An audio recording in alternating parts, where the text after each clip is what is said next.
আসসালামু আলাইকুম ভিউয়ার্স। আশা করি যে যেখান থেকে এই ভিডিওটি দেখছেন তারা সকলেই আল্লাহর রহমতে ভালো আছেন। আজকে আপনাদেরকে তৈরি করে দেখাবো কলার গাছের একটা রেসিপি। কলার গাছ, কলার থোর, বুগলি, কাঞ্জাল এক জিনিসের অনেক নাম। আমরা এটাকে কাঞ্জাল নামে চিনি। হঠাৎ করে সেদিন বাজারে এই কাঞ্জালটা দেখে আমার মেয়ে জিজ্ঞেস করলো, মা কলার গাছও রান্না করা যায়? চলুন তাহলে শুরু করা যাক কলার গাছের রেসিপি। কলার থোরটিকে প্রথমে এইরকম ঝুরি করে কেটে হলুদ মিশ্রিত পানিতে ভিজিয়ে রাখবো, কারণ এটাতে এতটাই আয়রন যে কাটার সাথে সাথেই কালো হয়ে যায়। হলুদ মিশ্রিত পানিতে ভিজিয়ে রাখলে এটা সাথে সাথে কালো হয়ে যাবে না। তারপরে আবার পরিষ্কার পানি দিয়ে ভালোভাবে ধুয়ে এটাকে প্রেসার কুকারে সেদ্ধ করে নেব। আপনারা চাইলে পাতিলেও সেদ্ধ করে নিতে পারেন।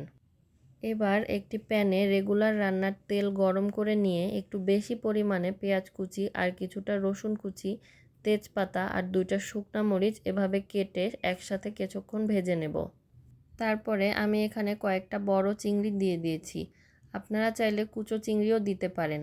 চিংড়ি মাছের কালার চেঞ্জ হয়ে গেলে এখানে অ্যাড করে দেব স্বাদ মতো লবণ, হলুদ, শুকনা মরিচের গুঁড়া আর একটু পানি দিয়ে কিছুক্ষণ ভুনা করে নেব। ভুনা করা মশলাগুলো এক সাইডে সরিয়ে রেখে অন্য পাশে একটা ডিম স্ক্র্যাম্বল করে নেব। তারপরে সেদ্ধ করা কাঞ্জালটুকু দিয়ে সব কিছু খুব ভালোভাবে মিক্স করে নেব। অনবরত নেড়ে চেড়ে যেভাবে ভাজি রান্না করা হয় সেম প্রসেসে এগুলোও ভাজি করে নিতে হবে। কাঞ্জালের পানিগুলো শুকিয়ে যখন পরিমাণটা একটু কমে আসবে তখন বুঝতে হবে যে ভাজিটা রান্না কমপ্লিট। এখানে আপনারা চাইলে চিংড়ি মাছ আর ডিম দুইটাই স্কিপ করতে পারেন। এতে টেস্টটা একটু কম হবে, বাট পুষ্টিগুণ কিন্তু সম্পূর্ণটাই থাকবে। কাঞ্জালের মধ্যে প্রচুর পরিমাণে আয়রন থাকে, তাই এটা আপনি যেভাবেই রান্না করেন না কেন উপকার পাবেনই।